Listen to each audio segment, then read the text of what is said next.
Thank you for that 3-minute meditation. I want to start now with the set-aside prayer and try to open your thoughts to the spirit of this prayer. It says, Dear God, please help me set aside everything we think we know about ourselves, the big book, alcoholism, the steps, and even you, God. We ask that we may have a truly open mind so we might have a new experience with these things. Please help us see the truth. Amen. Good morning, everybody. I'm Charlie Parker. I'm a grateful recovered alcoholic. Hey, Charlie. Sober since March 22nd, 1985, and I really enjoy starting off with a little meditation like that, get us all centered in the room. And it's funny, nearly everything we touch on on this stuff, it reminds me in some way of my friend and mentor, and was Mark Houston. And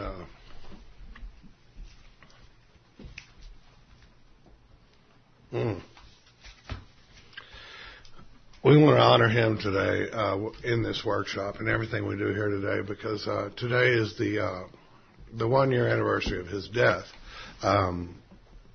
We were doing a workshop. Katie was doing a workshop with Bob D., our other big buddy out of Las Vegas, and we got back to our rooms that night, and our phones were blowing up, and most of our sponsees know not to, unless your hair's on fire. If we're doing a workshop somewhere, I don't want to call about whether it's gray socks or black socks today, and so and both our phones were just blowing up, and somebody, Katie gets on the phone, and the short version of the story is they said that Mark had died that day unexpectedly. He was 63 years old, in perfect shape, worked out over an hour every day, and he had a stomach aneurysm and just suddenly passed away. But he was a truly gifted man. People don't like the term guru, but guru means someone who expels darkness. And Mark was a guy.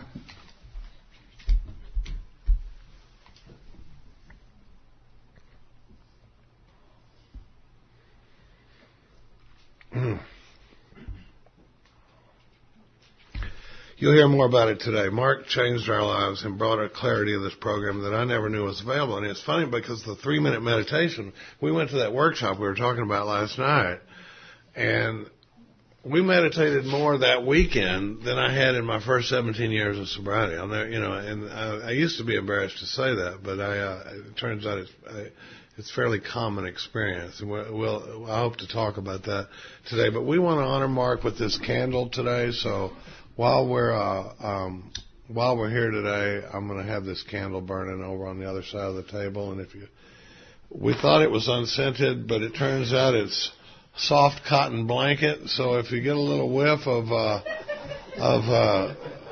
soft cotton blanket, just think of Mark. And God bless you, Mark. We're happy to have you here with us today.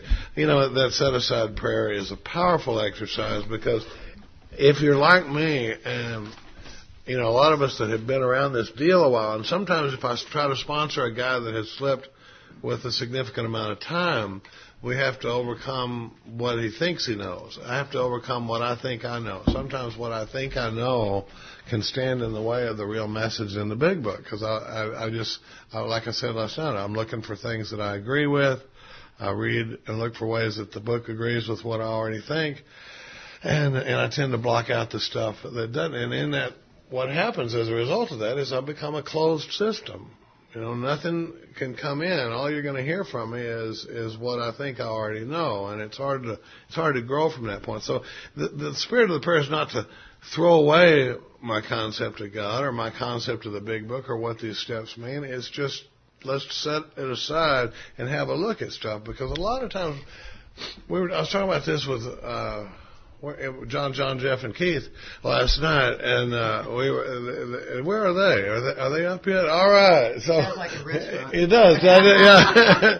And we were talking about how if you come at me with something that differs from what I believe, or God forbids what my beloved sponsor has taught me, that if you come at me with a different take, what happens is my ego goes into self-defense, and it's fighting for its life, so now you'll see, and you keep your eyes open for this, because you'll see this happen in conflicts with people, where all of a sudden you realize we're not arguing about the issue anymore. It's life or death of the ego now. It's my ego fighting for its life because you're challenging one of my beliefs that I've been carrying around for a long time. And some of the stuff I've been hearing for years in the program of Alcoholics Anonymous turns out is not, or in the rooms of Alcoholics Anonymous, turns out is not reflected in our big book and our basic text. So it's worth having a look at some, because, I always say the new guy comes in and our whole focus is on the new guy, but as far as the book goes and how to carry the message and how to be effective. But sometimes, if the new guy comes in and he hears something 3 or 4 times and he's hearing it in the rooms of Alcoholics Anonymous, he's going to think it must be AA. They say it over there at the AA meeting, and I heard a lot of stuff that turns out was absolutely contradictory. And hopefully I won't get off on a big rant about that, but I make no promises, But, one of them is like selfish program. How many times have we heard people in discussion meetings go, well, this is a selfish program. And everybody nods their head, and you're like, cool. I can roll with a selfish program, and then it turns out that's not in the book anywhere. In fact, it's exactly the opposite. So I've got dozens of places in the border of my book where I've written selfish program, and a question mark, because it says stuff like, our very lives as ex-problem drinkers depends upon our constant thought of others and how we can help meet their needs. Over to the side of that, I'm like, selfish program? I thought, that doesn't really fit, and there's a lot of stuff like that, but that's as far as I'm going to go with it this morning. Katie and I are happy to be here. We slept well. Golly, it's in the chicken coop. It's cold up here. We were getting ready, and I was, I'm getting dressed, and I go, oh, honey, I'm hot. I got to get out of here. I'm hot. And I step outside for about 11 seconds. So I stepped back in and said, okay, honey, I'm not hot anymore. Don't worry about me. So, you want to add anything about what we're going to do this morning? No, I think, Charlie's going to, I'm Katie, alcoholic. Hi, Katie. Charlie's going to do steps 1 and 2, and then we're going to take a break, and then I'll come and do 3, and then we'll have lunch. And one of the things that I have to say about my husband is he does the most incredible steps 1 and 2 I have ever heard. We were talking about last night, you'll hear this all throughout the day, is that we were in untreated alcoholism. You could be in untreated alcoholism for 2 months. You could be in it for 20 years. You know what I mean? Whatever it is, call it a flat period, call it dry, call it whatever you want. I like to call it by its name since we do suffer from a disease. I think it's more of the facts of how dangerous of a place we're in. But one of the things that I was, honey, it is snowing outside. Doesn't do that. Yeah. The thing that I didn't know was I absolutely could not. I know it's like, what? We're Texans, it just doesn't. It does not happen. I got so excited there for a minute. One of the things about being in untreated alcoholism was I got so comfortable in AA and had so much therapy and did inner child work. I got sober in the 80s, and it was codependency and Melody Beatty and just get in touch with that inner child and free that child. And please don't get me wrong, it can kill you, but it also can help, if you can figure out what the balance is. Go ahead, honey. Don't mind me.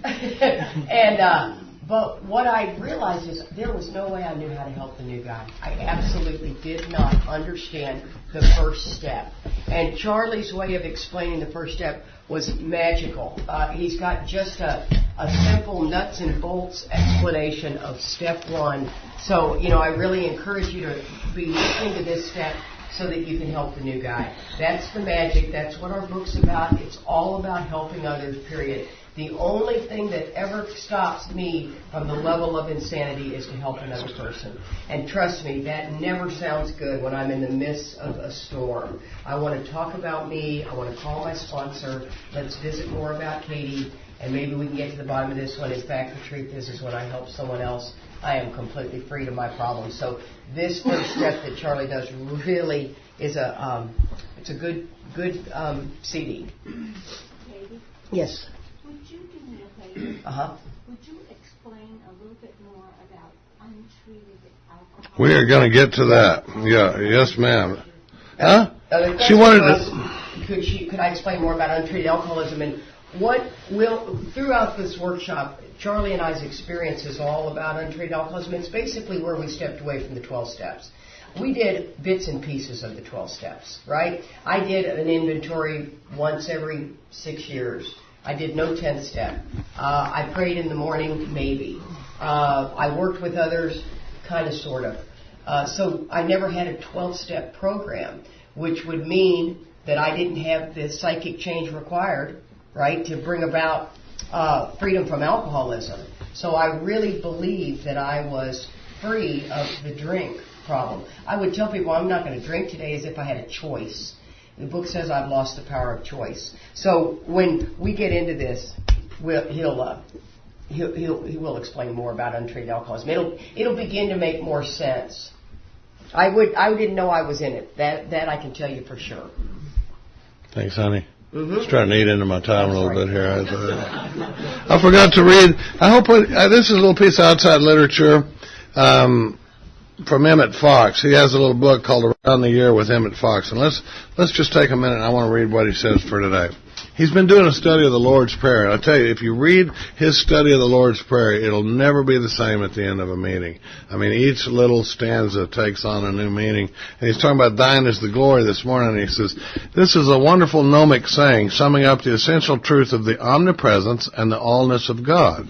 We know that God is the only power, and so when we work, it is really God working by means of us. Just as the pianist produces his music by means of or through his fingers, so may mankind be thought of as the fingers of God. He is the power. If when you have anything to do, you hold the thought, divine intelligence is working through me now, you will perform the most difficult tasks. The wondrous change that comes over us as we gradually realize what the omnipresence of God really means transfigures every phase of our lives, turning sorrow into joy, age into youth, and dullness into light and life. This is the glory. Pretty good stuff, Emmett. We're going to roll into step one here today. Like Katie was saying, when I first came into AA, I knew I was alcoholic. I've been walking around saying I'm alcoholic for a long time, but somebody else had that experience where you walk into the room and, and everybody's saying, my name's Billy Joe Jim Bob, and, well, they may not say that up here, but, it sounds a little Texas, doesn't it? But, and I'm alcoholic, and the 5 people before me say, well, my name's Bob, I'm alcoholic, my name's Debbie, I'm alcoholic. Well, when it's my turn, I know how to get along, my name's Charlie, I'm alcoholic, and I'd been walking around saying I was alcoholic for a long time. And I think I spent a good deal of time in the program of Alcoholics Anonymous saying my name's Charlie and I'm alcoholic with no clue what it meant the way the book describes it.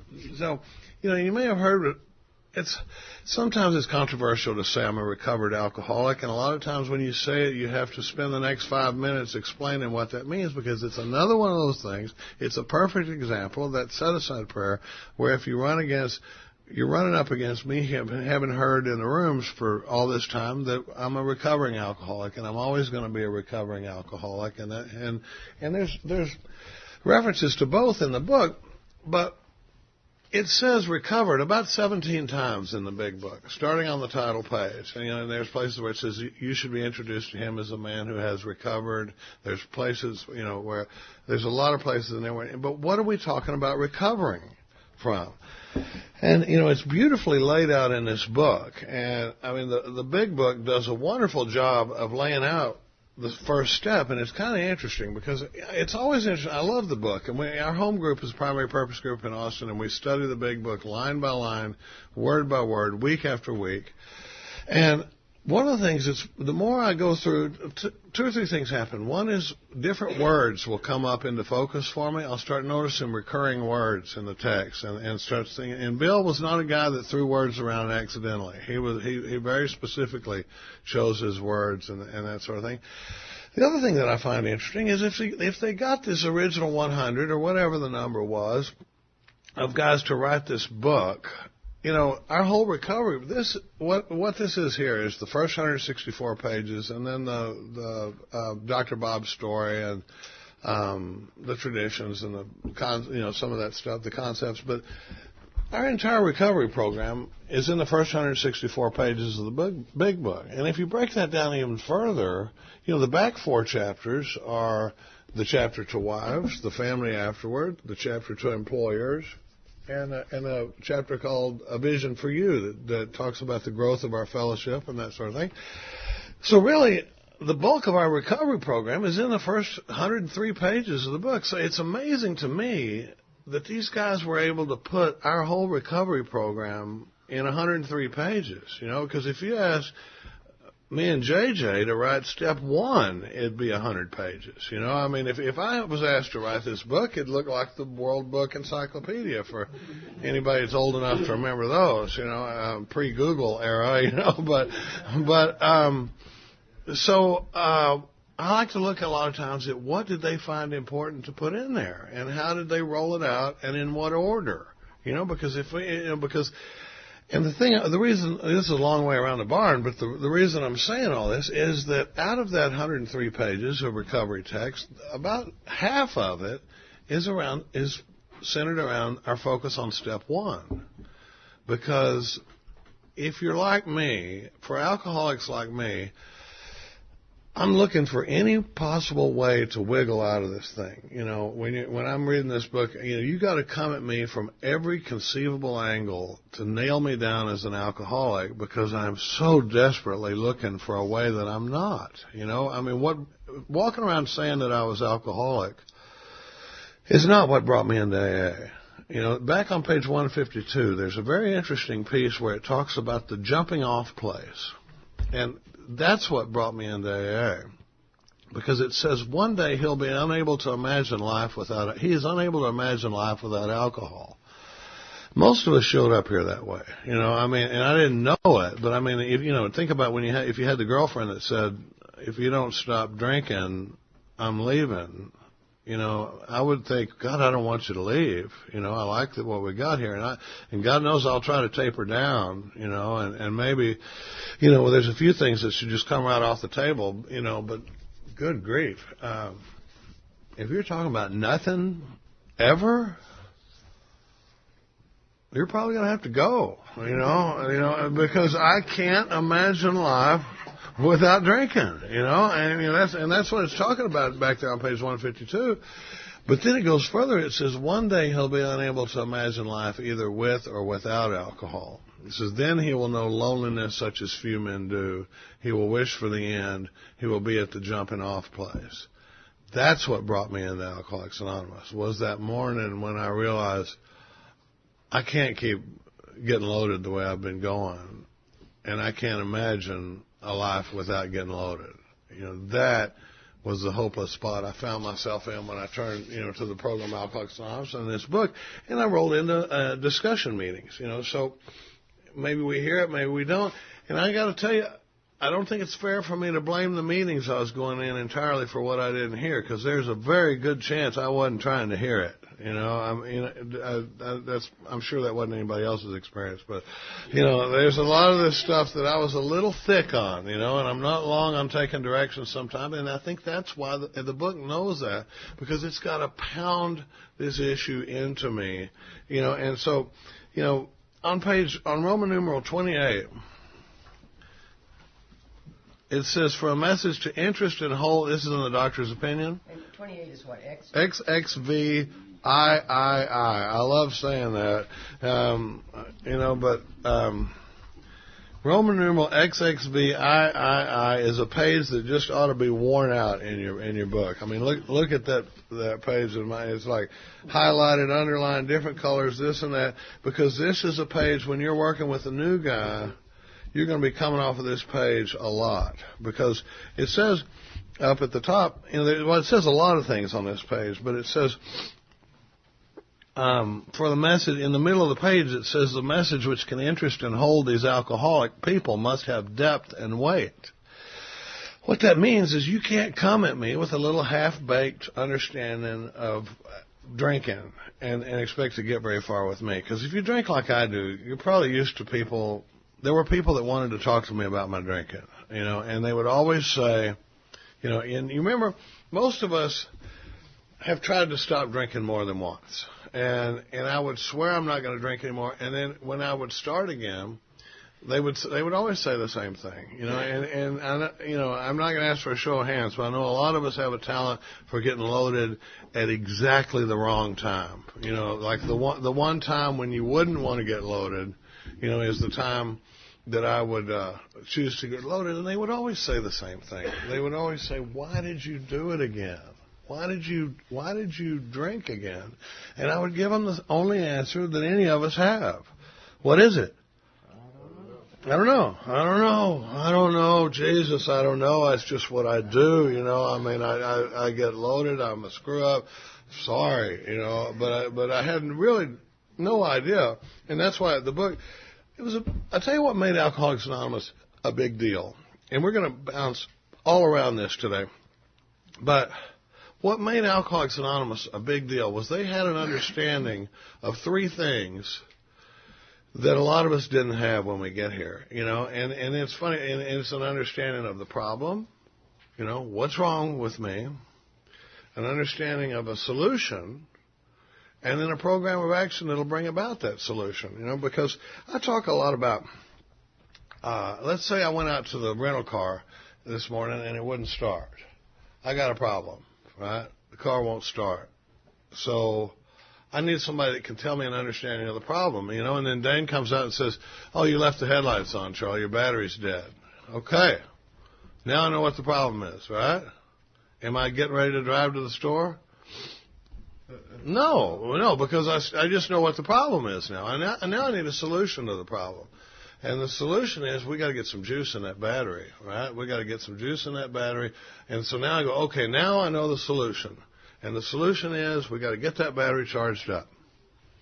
Lack of power was our dilemma. You know, sorry, that was corny, but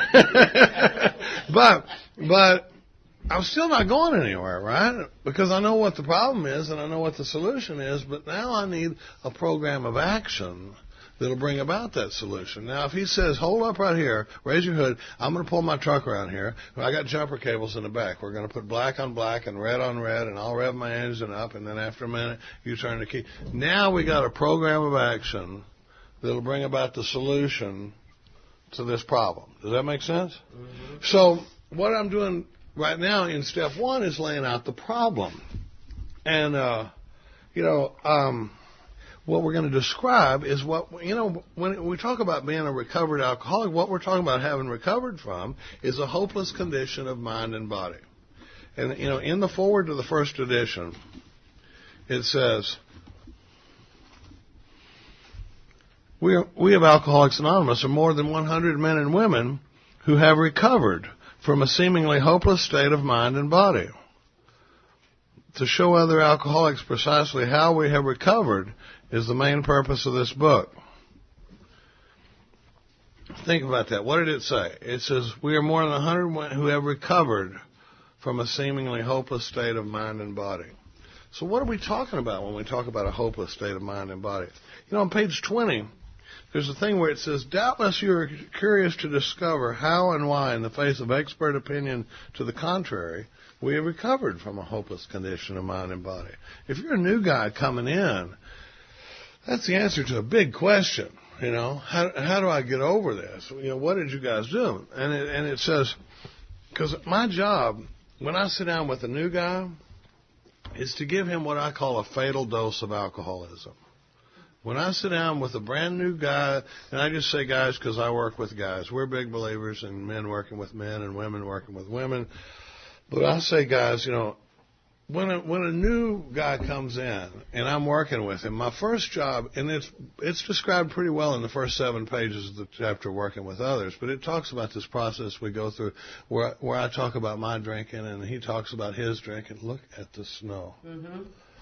We do not have that in Texas this morning. Yeah. So, sorry, there's a squirrel. Yeah.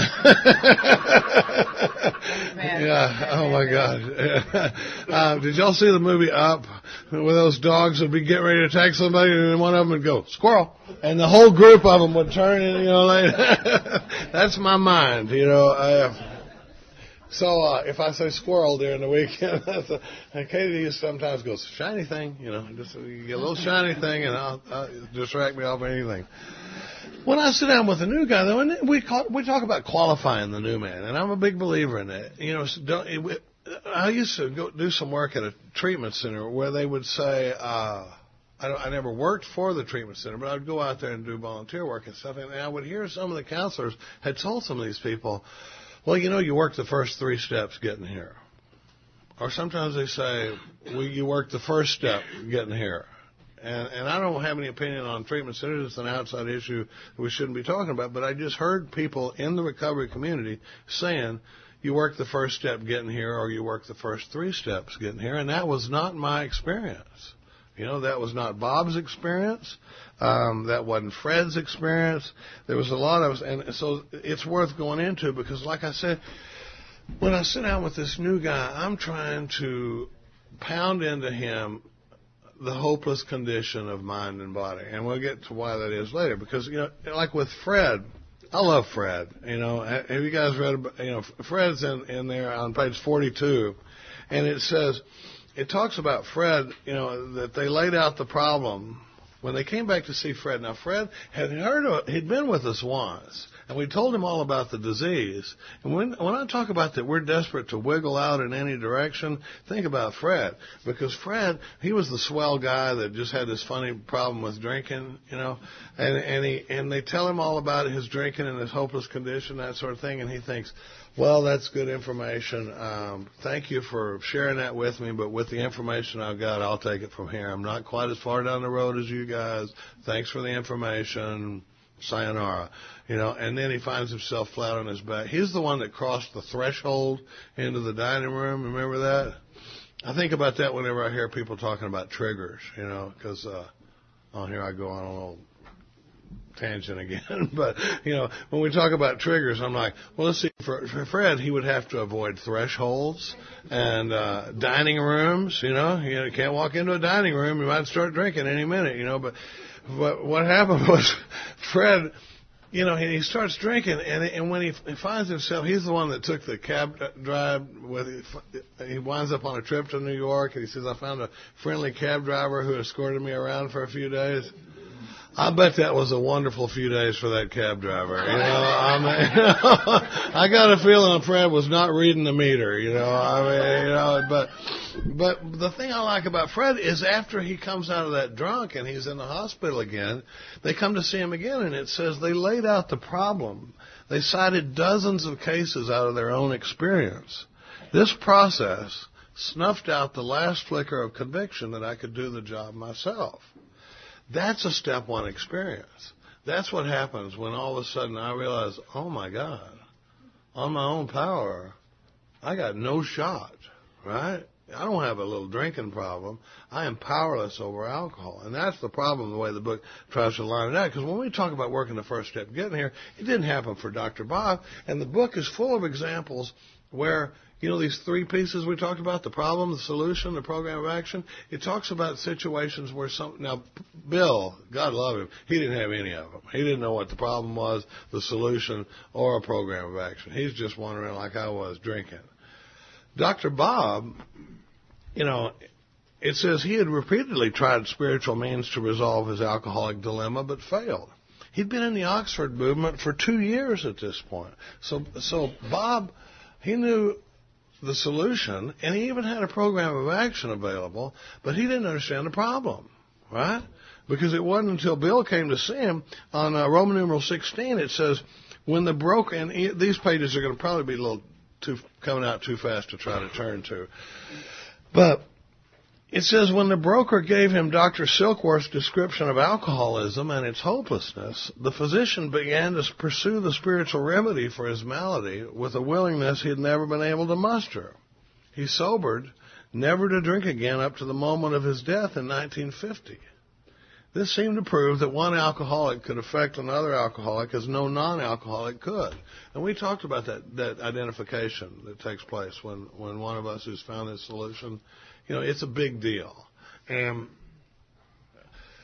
this is stuff I need to be able to take into that first meeting with, because, I mean, a lot of us have walked around with a period where it's like, I can kind of sponsor a guy that's been around for a while, but a brand new guy off the street that can't get through one day without drinking whiskey, it's a little bit of a struggle, and these are the things I need to be able to take into that conversation with him, is what we're talking about a hopeless condition of mind and body and why we drink like we do. I want to take a minute. I mentioned it last night, but when I talk about identification and how important that is, sometimes I think it's important. The easiest way to prove how important that identification is to talk about a situation where it wasn't there. And I went to treatment in December the first time in '83. And it was Christmas time, and we're in this treatment center, and I'll never forget. I'm a big boy now, but I was even bigger when I got here, And I'm in this treatment center, and it's Christmas Day, and they're giving us our Christmas dinner, and it was, turkey and dressing and mashed potatoes and gravy and cranberry sauce and rolls and the whole deal.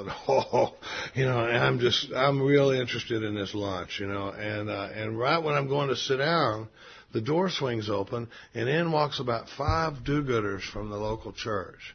And they've come to sing Christmas carols to us heathen alcoholics in the treatment center. You can imagine my excitement, right? So they come in, and they're walking around, and I see this lady, and she's going up to this lady, and she says something. She goes up to this guy, and she leans over and says something. She goes over to this guy, and she leans over, and she gets to me. And I'm sitting there, and, I got my lunch in my plate because we don't get to eat now, And she leans over to me, and she goes, "Are you a patient here?" And I said, "Yes, I am." She said, "I know exactly what you're going through." I said, "Really?" She said, "I was once addicted to caffeine." I was like, "Oh, ain't that a bitch?" Wow. Yeah. Did you ever pawn your mom's sterling silver to try to get a can of Folgers? It's like, and bless her heart, she was trying to identify, but it wasn't there. So that's how important this identification can take place. It can be when one drunk is talking to another one. So if Silkworth's definition was so helpful to Bob, it says it wasn't until Bill went to Bob on Mother's Day that year, and Bob had given him 15 minutes, and they talked for 5 hours. What was Silkworth's definition? So now here we go. What does it mean to be alcoholic? Does it mean I've got a bunch of DWIs, I've been to jail, I've been arrested, I've lost jobs? No, because that's stuff that happens to people that drink a lot. But it doesn't make it. Would you agree that there's probably somebody sitting in jail this morning that went out and had a few pops last night, and on the way home got pulled over, and they got a DWI, but they're not alcoholic? If that's possible, well, then obviously getting DWIs doesn't make me alcoholic. And now it happens to us, and I had mine. But what does make me alcoholic? Here it comes. I got 2 problems with alcohol. And I always hold my fists up like this. That's funny. The guys from the treatment, I've been going out there so long, I'll see guys on the street and they'll go, "Hey, Charlie, how you doing?" Because this is my little trademark move. But I got 2 problems with alcohol. One happens to me when I drink it, and one happens to me when I don't drink it. Other than that, I got a pretty good handle on drinking. It only gives me trouble when I drink it or when I don't drink it. And so what are we talking about there? Back to this physical allergy. What those 2 things are, besides what happens when I drink it, is a physical allergy, and what happens when I don't drink it is this mental obsession, and it's described But if you go back to that heavy page, Roman numeral 28. At the top, Silkworth had written a paper and turned it in a few years earlier, and that's what he's referring to when he says, "We believe and so suggested a few years ago that the action of alcohol on these chronic alcoholics is a manifestation of an allergy." We could spend a lot of time breaking that down, and I like to break this book down because sometimes these sentences will roll right past me. There's heavy stuff going on in these sentences. And he's saying, we believe, and so suggested a few years ago when he had turned that paper in, is when he had first mentioned this, that the action of alcohol on these chronic alcoholics. So we're not talking about little every once in a while, weekend drinkers, what my one-eyed friend in Texas likes to call disco drunks, It's not 2 beers and oh dear, it's talking about, chronic alcoholics. And a chronic disease is different from an acute disease, because an acute disease is like pneumonia, and I can treat it and it'll go away. It's a serious illness, but we can treat it and it'll go away. A chronic illness is like diabetes, where we can treat it, we can regulate it, you can live with it, but it never goes away. And that's the way alcoholism is. It says these chronic alcoholics is a manifestation of an allergy. Manifestation is a word I never used before I got to AA, but for our purposes, all manifestation means is how does something show up? The book uses that term manifestation a lot. But it's just like, how does it present itself? If I have this allergy, and allergy was even a new term when they were writing this book. The term allergy didn't come around until the early 1900s. But for our purposes, an allergy is just going to be an abnormal physical reaction, right? So, because a lot of this is strange language, I like to break it down. But it says how does this? It says that the phenomenon of craving is limited to this class. A phenomenon is something that is kind of beyond ordinary conception. We don't really know why it happens, but we know it happens. Right? This craving that takes place when I take a drink of alcohol, and it says never occurs in the average temperate drinker. This craving they're talking about, the manifestation of this allergy, it says it never occurs in the average temperate drinker. And never is less than half the time, it says it doesn't happen to my sister. My sister's not alcoholic, and she never will be, and I've watched her drink. Good Lord, I've watched her drink. But it doesn't happen to her what happens to me when she takes a drink. Now, we could pour enough vodka in her to get her drunk, and we could put her behind the wheel of a car and she could get a DWI on the way home, but when she sobers up, she's not one of us, because she doesn't have this phenomenon of craving. It doesn't happen to her. There's 1 or 2 places in the book where it defines alcoholism, as it's saying, if you experience this phenomenon of craving, it says it's limited to this class of chronic alcoholics, and never occurs in the average temperate drinker. So we got to think about that craving. But then back again, it says in this statement, this is back to 2 pages on 26, Roman numeral XXVI. He says, in this statement, he confirms what we who have suffered alcoholic torture must believe, that the body of the alcoholic is quite as abnormal as his mind. It didn't satisfy us to be told that we could not control our drinking just because we were maladjusted to life, that we were in full flight from reality, or we were outright mental defectives. This allergy interests us. It explains many things that I haven't been able to explain up to this point. And a lot of, it's easy to get here thinking I'm a loser and a screw-up because, of these times that I've promised that I'm going to stop drinking and I drink again, So let's talk about the allergy a little bit. Let's say I had an allergy to strawberries, and we're eating this abnormal reaction to strawberries. If we're all sitting around eating strawberries at breakfast this morning and 10 people do fine, 10 people are eating them and 9 of them do fine, but I break out in a rash, my throat swells shut, my eyes swell shut, I can't breathe. You'd say this guy's got an abnormal physical reaction to strawberries, right? Well, no matter what my plans are going in. So this manifestation of the allergy to strawberries is the rash and the swelling and that sort of thing. That's how my allergy to strawberries manifests. Does that make sense? What is my allergy to alcohol? It says it manifests in this craving. And I never really thought about this before, but when I drink, something happens that ain't regular. It doesn't happen to the average folk. You ever gone drinking with the guys from work and they said that we're going to stop in and have a couple after work? And then they stop in and have a couple, and I'm sitting there, and I used to think that I had changed my mind. You know, that what had happened was, you know, because they'd go, hey, listen, I got to go home, and the wife's making spaghetti. And I'm like, seriously? Spaghetti? You know, I mean, I'm going to stay here until the paycheck's gone, you know. And I thought I'd changed my mind. Looking back on it, what had happened is I'd triggered this phenomenon of craving. You know, that when I started drinking, it triggered something that happened, you know, that I didn't know was happening. It triggers a craving that's bigger than I am, and I can't overcome it on my own power. Back over there on 28, we mentioned this line again last night. It says men and women drink essentially because they like the effect produced by alcohol.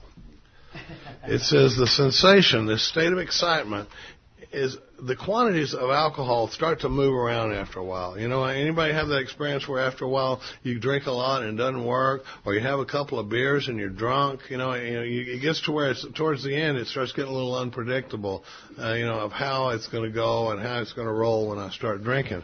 It says it's so elusive that while I admit it's hurting me, while I admit it's injurious, I cannot after a time differentiate the truth from the false. One of the ways that we can't differentiate the truth from the false is I'm sitting in the rooms of AA for the 10th time or in my 5th treatment center, but I'm sitting there thinking, you know, I don't have it like these guys. You know, I think when I get out of here, I can tweak this deal just a little bit and I can still make it work. I'm not truly powerless over this thing. And if I ever got as sick as that guy over there, well then, you know, but the way it is right now, because at some level, I can't imagine not drinking at all. So my ego is dying for a way to say, I am not one of you. Because if I'm not one of you, I don't have to do what you do. Does that make sense? Mm-hmm. Well, and then it says to them their alcoholic life seems to be the only normal one. I love this one. When we talk about my alcoholic life being the only normal one of the reasons that happens is because I don't go from the way I was when I was 19 years old and life was a big party to the way I was when I rolled into detox in one snap move. It happens in little ticks over periods of time. Tick, tick, tick, tick, tick, tick, tick, tick, tick. It comes downhill and it starts getting a little worse, and I start paying a little more compromises, and you know, start compromising my values a little bit more, and I start doing things that I didn't really think I would have done before. And by the time I get to AA, today's a lot like yesterday, and yesterday is a lot like last week was, and it just feels like I'm doing what I got to do to get by. Right? It doesn't feel, but I don't really understand that my alcoholic life is seeming the only normal one. And one of my favorite examples when I talk about our alcoholic life seems the only normal one, I have a very strange statistic to report. Did you know that out in the general population, most people live their entire lives without ever going to jail? Is that weird when you think about it? I mean, if I went to my mother, who's 88 years old, my sainted mother in Dallas, Texas, if I went to her and said, Mom, I can't come over in the morning, I got to go see my PO and give a UA because I got a DUI, she would have no idea what I'm talking about. You know, I mean, you say that in the room and around us, and we're like, "Oh man, who's your PO?" Yeah, that's a, you know, I can tell you how to beat a UA. You know, and you know, I mean, so when it says our alcoholic life seems the only normal one, by the time we get here, it doesn't even seem that unusual. You know, and so it says, but here's where it gets tricky. You know, because you go up to page 23. The book talks about, the doctor's opinion, and up to page 23, talks about my physical reaction to alcohol. My physical relationship with alcohol is that when I drink it, something happens that triggers a craving that's more powerful than I am, that I can't overcome on my own power. Does that make sense? Mm-hmm. But then you get up on page 23, and it does something really weird. It says, and back on 20 and 21, it's been describing these three different kinds of drinkers, the moderate drinker, the hard drinker, and the real alcoholic. Well, it gets so, and it says, we're equally positive, once he takes any alcohol, whatever, into his system, something happens, both in the bodily and mental sense, which makes it virtually impossible for him to stop. The experience of any alcoholic will abundantly confirm this. This is not on my normal program, but I got to tell you a story about Bob, our friend. He said the sponsee has came to him one time, and he says, you know, it says, this is on 22, actually. He says, his sponsee comes to him, and he says, the book says we become normal after we work the steps for a while. And Bob goes, where does it say that?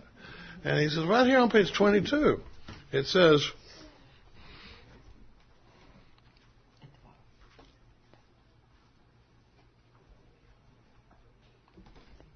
we know that while the alcoholic keeps away from drink, as he may do for months or years, he reacts much like other men.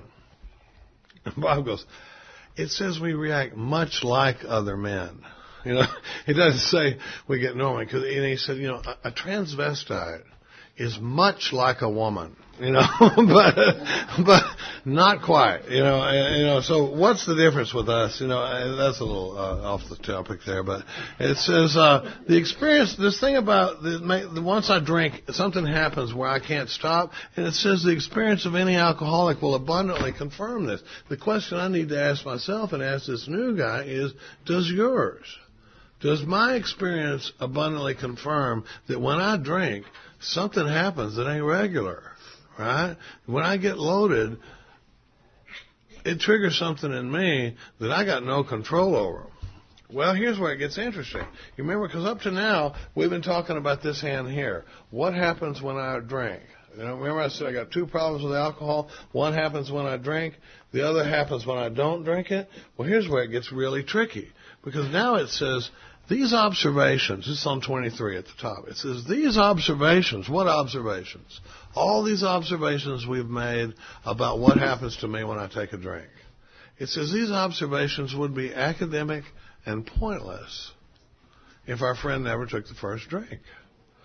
You know, and academic and pointless wouldn't mean squat, right? All these observations about what happens when I take a drink wouldn't mean anything if I never took a drink. You know, because I always say, this physical allergy to alcohol is a big problem. This craving that happens when I start drinking, it is a huge problem. That when I start drinking, the wheels come off, and I drink until I either stop, you know, have to stop or I get stopped, right? Not my biggest problem. Because if my biggest problem was what happens to me when I drink, what would be my solution? Squirrel. You know, we may have to put curtains up. You know, I have blinders, but you know, if my biggest problem was what happens when I take a drink of alcohol, what would be my solution? Don't drink. Don't drink, right? Nancy Reagan's little "Just Say No" program would have kicked ass. You know, I mean, you know. But the problem with me is, I've tried to stop drinking more than once. And looking back on my experience, every time I ever took that first drink, the drink that triggers that phenomenon of craving, I take that drink stone cold sober. I can't blame the first drink on being drunk. I make that decision with a sober mind. I make the craziest decision in my life, the decision to try to take another run at it. And it's going to be different this time, even though we have zero evidence to support that it's going to be any difference. And we have mountains of evidence to prove that it's going to be just as sucky as it has been every other time. I make that decision to take another drink stone cold sober. So now's where this disease gets pretty tricky. And this is where it rolls into what we call the mental obsession. You know, it says,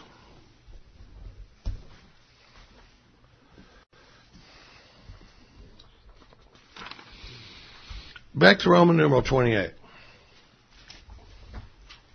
It's funny because we work on it on 28, XXV, I. We roll over to page 23 for just long enough to make that sentence, and then we come back to Roman numeral 28 again, because down at the bottom it says, after it talks about that we like the effect produced by alcohol, and my alcoholic glycemia the only normal one, then it rolls into, it says they are restless, irritable, and discontented, unless they can again experience the sense of ease and comfort which comes at once by taking a few drinks.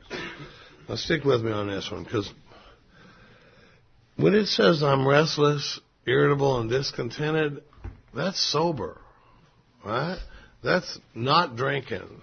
When I stop drinking, I become restless, irritable, discontented. And it says, restless, we don't have to go into a lot of detail on, but I get a little bit jumpy, after a little while without a drink. And then irritable,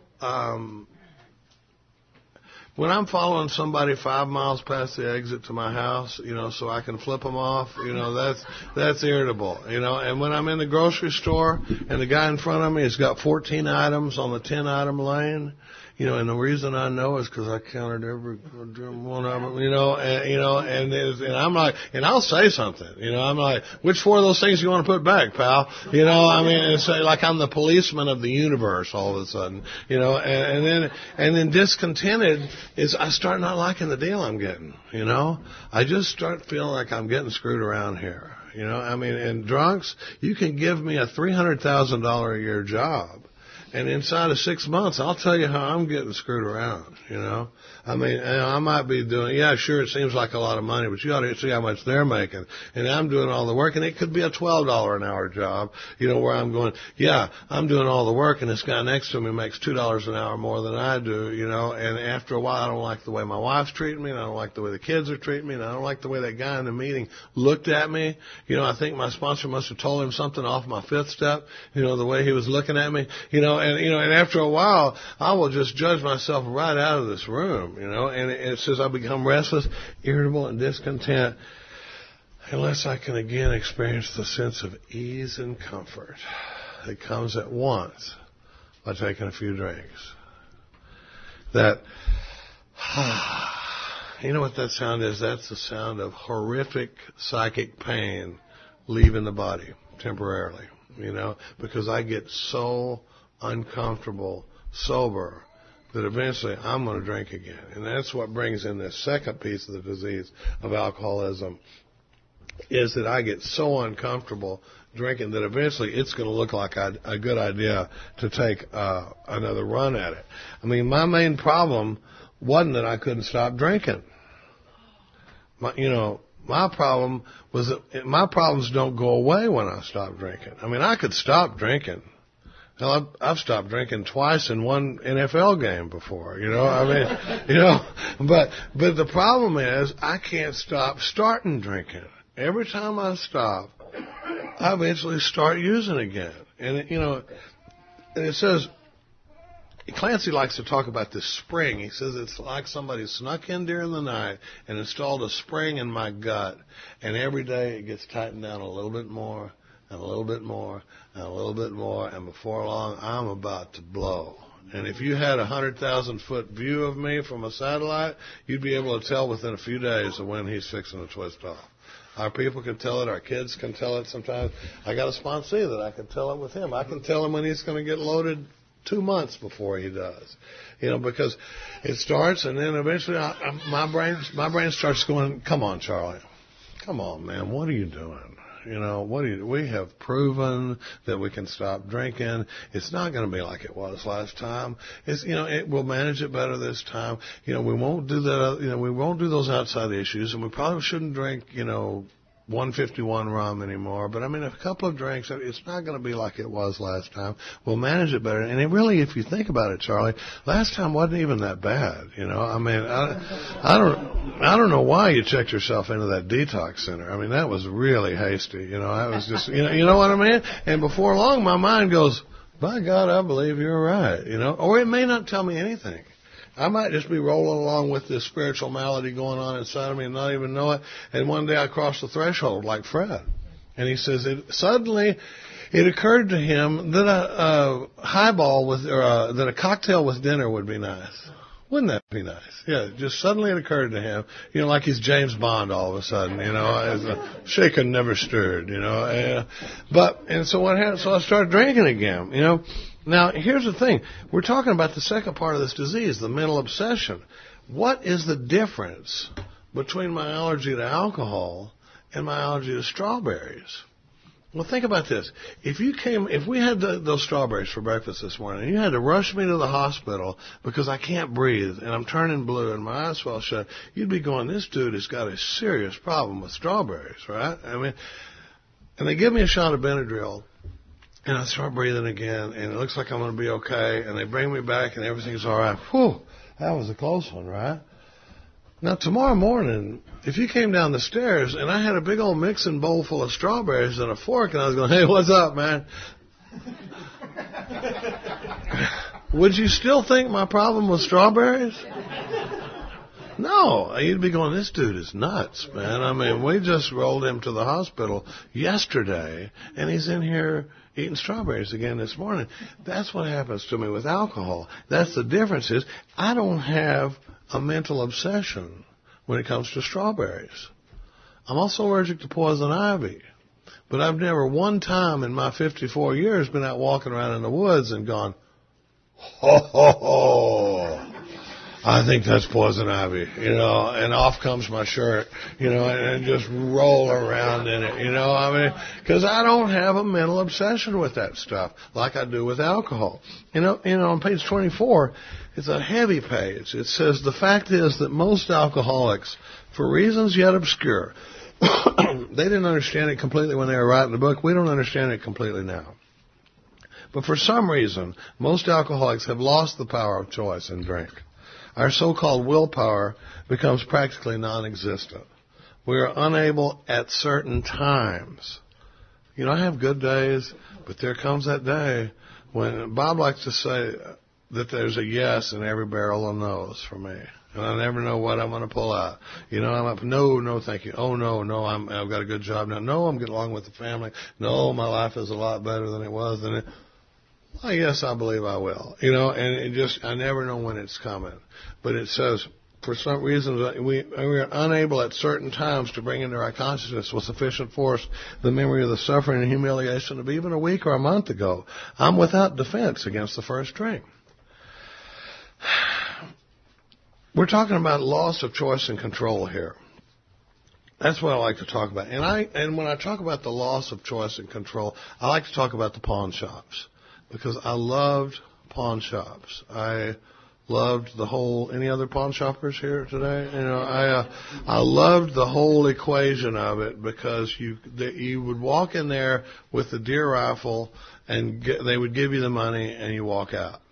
No, nothing. They don't ever go, dude, weren't you just in here this morning? Or what are you going to do with this money? Or anything like that. It was just, there was a purity of the equation. You just give them the shotgun and out you go. Now, part of this problem, though, is that I didn't own very much stuff.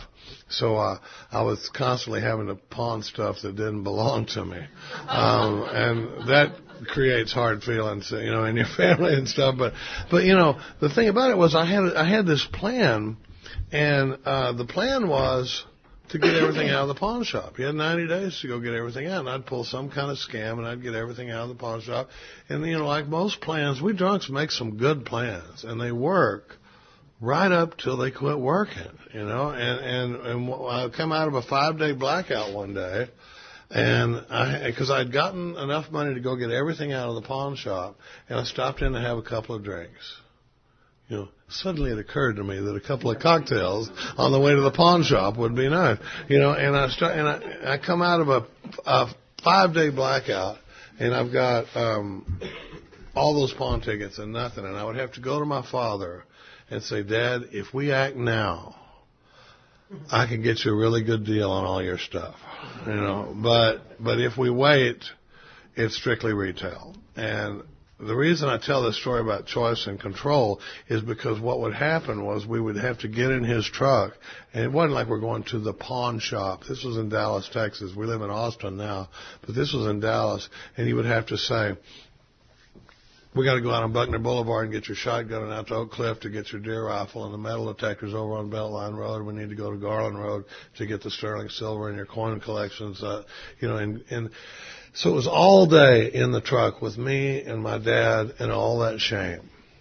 And when we'd be riding around, I'd be going, Dad, I swear to God, I will never do this again. Because my dad was a good man and worked hard, and nobody was giving him his stuff. And here's his little drunken son out pawning everything. And when I was riding, the reason I tell this story is because when I was riding in the truck with him and promising him, I swear to God, I will never do this again, I meant it with every fiber of my being. What I didn't know was that I didn't have the power to make good on that promise. When we talk about a lack of power, when I was promising him that I will never drink again, I might as well have promised him that I was going to flap my arms and fly out around the town here and come back and land in the front yard again, because I didn't have the power to make good on that promise. That's why when we get here and they say, why'd you do it again?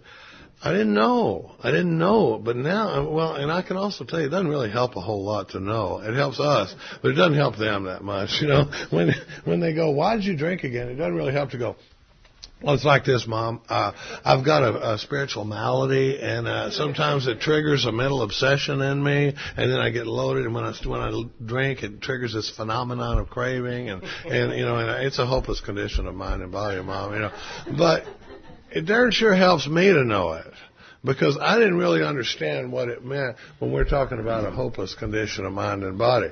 You know, when we talk about step one, I hear a lot of people talking about writing all the things you're unmanaged, that you can't manage and that sort of thing. I don't do that anymore because the way I read the book, I don't see it speaking to that. It seems like it's saying, can you or can you not manage the decision to stop drinking? Can you? When we talk about unmanageability, now in step 3, we're going to get much broader.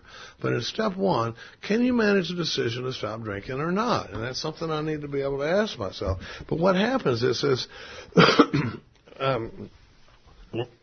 after I'm starting to draw it to a close here. It says, after I've succumbed to the desire again, as so many do, and what happens when I take that first drink? It says, and the phenomenon of craving develops. Right? The mental obsession makes me powerless over the first drink. When I take that first drink, it triggers the craving, which makes me powerless over the second drink, and the third drink, and the fourth, and the fifth, and the next fifth, and the next fifth, and, you know, like that. And it says, after I've given in to the desire again, as so many do, and the phenomenon of craving develops, I pass through the well-known stages of a spree. Listen to this. Emerging remorseful. How do we come out of a run? Emerging remorseful, with a firm resolution not to drink again. And by God, this time I mean business, right? And it says this is repeated over and over and over. And unless this person can experience an entire psychic change, there's very little hope of his recovery. When we talk about this terrible cycle, what happens for me is I get into a place where I drink. Once I start drinking, I drink until I have to stop. And then I stop until I have to drink. Does that make sense? And then I drink until I have to stop. That's the terrible cycle we're talking about. That's the hopeless condition of mind and body that the book is talking about. It's that on my own power, I'm just going to be swirling down. And believe me, there's a bottom below the bottom you know. What seems crappy this year might look peachy here in a couple of years, because that terrible cycle just goes down and down and down. And then it goes on to say, unless this person can have a complete, an entire psychic change, there's very little hope of his recovery. Well, that's the first place in the book where it mentions the psychic change. The book talks about it about 5 different ways. It calls it a psychic change. It calls it a change of heart. It calls it a personality change sufficient to overcome drinking. It calls it a spiritual awakening. It calls it a spiritual experience. But if I'm stuck in that terrible cycle, something big has got to happen to a guy like me for me to pull out of it. And it ain't going to happen as a result of my own power. I was supposed to try to do 1 and 2 in this session, but you know, step 1 drives everything. You know, we started off at the beginning of this talking about how half of the recovery pages are about step 1. It's because my entire recovery experience is driven by my step 1 experience. I think it's a big disservice to say you worked step 1 getting here, because if I'm not driven by this step 1 experience, that surrender that takes place when I realize that on my own power I've got no shot, I don't know why I'd be interested in the solution. But there's something that happens when the guy goes, oh my God, I think I may have it exactly the way you describe it. On my own power, I got no power over whether I'm going to get loaded or not. I am always going to get loaded again. We just don't know exactly when. What happens is, in that first step experience, there's a surrender that takes place, and it's a short little window. Remember when it says that, well, I won't be able to recall the suffering of a week or a month ago? It doesn't matter whether that's my suffering and humiliation or my family's suffering and humiliation. There will come a point where my ego will rebuild itself, and I won't be able to call it to mind. But that's the period of time we got to get this guy surrendered and in touch with the power to stop this from happening again. And so tied to that surrender that takes place is a willingness to do the work. And that's why on page 28 it says, we in our turn sought the same escape with the desperation of drowning men. When we get to this point, and it says these original 100 people went after it with the desperation of drowning men, I'm showing 65 minutes. Oh, okay. I'm going by the time on the CD. But I'm closing it up. It says, we in our turn sought the same escape with the desperation of drowning men. The beauty of drowning men? They don't ask a lot of questions. When I have this desperation that takes place from a step one experience, I don't need to know how this is going to go. Because always before when I'd come into with this casual interest in sobriety, I need for you to tell me what we're going to do, how it's going to go. What's it going to feel like when we're doing it? What's going to be the end result of all this? And I thought it was really important that I approve of the whole process. All right? But when I hit this point where I go, I am sunk, then all it is you just tell me what to do. And the next thing you're going to hear out of me is, okay, I did that. What do you want me to do now? It says we sought with the same desperation of drowning men. Well, it's just a couple of minutes, but so what happened with Fred when he said this last flicker of hope was snuffed out? Back there it says when this sort of thinking is fully established in a person with alcoholic tendencies. This is back in the doctor on page 24, and there is a solution. It says when this sort of thinking is fully established in a person with alcoholic tendencies, he has probably placed himself beyond human aid. Right? Well, if I'm beyond human aid, that means my wife can't help me, I can't help me, my sponsor can't help me, the guys in the meetings can't help me, my probation officer, my counselor, my sister, my best friend. No human power is going to pull me out of this thing. That's what happens when we get interested in this solution. And this leads us into step 2 and the rest of the work. Now, here's some bad news. Knowing all this stuff does exactly squat to keep me sober. If it doesn't drive me into the work, just knowing, look at what happened with Fred. He said he found that information pretty interesting, and I'll take it from here. What this information has got to do is it's got to drive me into the work, because the rest of my sobriety is driven by my step 1 experience. I'm sitting here at 25 years sober, still driven by my step 1 experience. Because when we get further into the work and we say, hey, do you want to do inventory?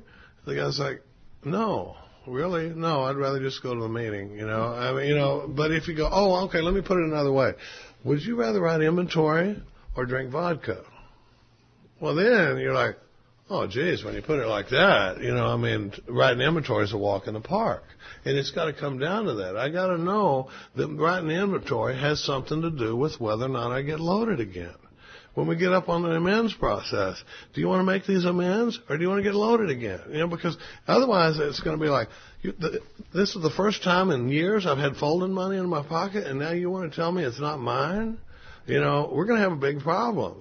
But if I'm driven by this step 1 experience, it's like, okay, tell me how to make the amends, And so step 1 drives everything. But in step 2, and I'm just going to touch on step 2 for about 60 seconds, I think the most important thing in step 2, this willingness to search this other power and come to believe that this power, the most important thing is this step 1 experience. The most important thing in step 2 for me is that I be convinced that my power ain't going to get the job done. Because then this other power gets really, really interesting. That desperation of a drowning man. And I think we can waste a lot of time in step 2 trying to define that power or say, what exactly is this power? Is it a Protestant God? Is it a Jewish God? Is it, why do babies die in Africa? And that sort of thing. The kind of questions that we throw up to try to resist this thing, it's just like, if you're telling me that this power did for you what I can't do for myself, when I have this desperation of a drowning man, I'm willing to take action that I may not even believe in at this point. Just because I think you're one of me, and you're saying it worked for you, I'm willing to take a shot at it, because I got nothing over here. All right? See how that step one experience drives me into that? So,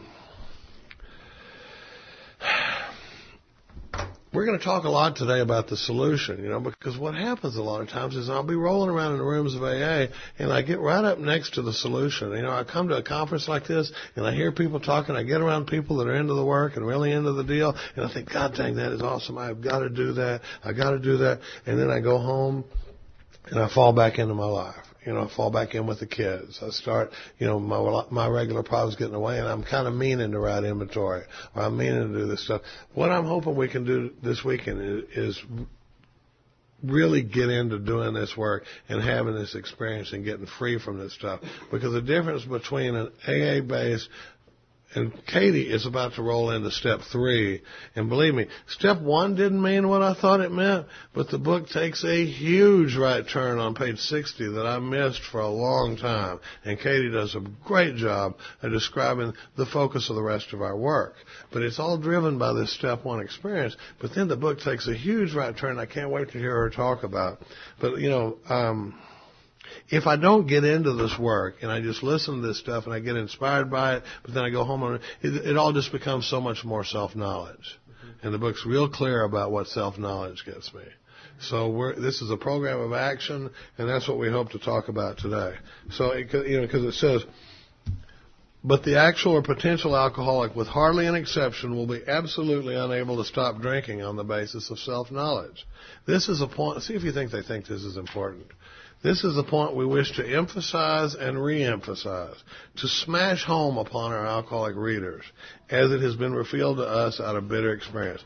This is a program of action we're talking about here, and if you've been hanging around the rooms of AA for a while, and you're not feeling what you hear some people describe up there, I hope we can, all get into this work today. I hope this weekend inspires you to get out here and get in the trenches and see where the real magic happens. I ran over a little bit, but did you...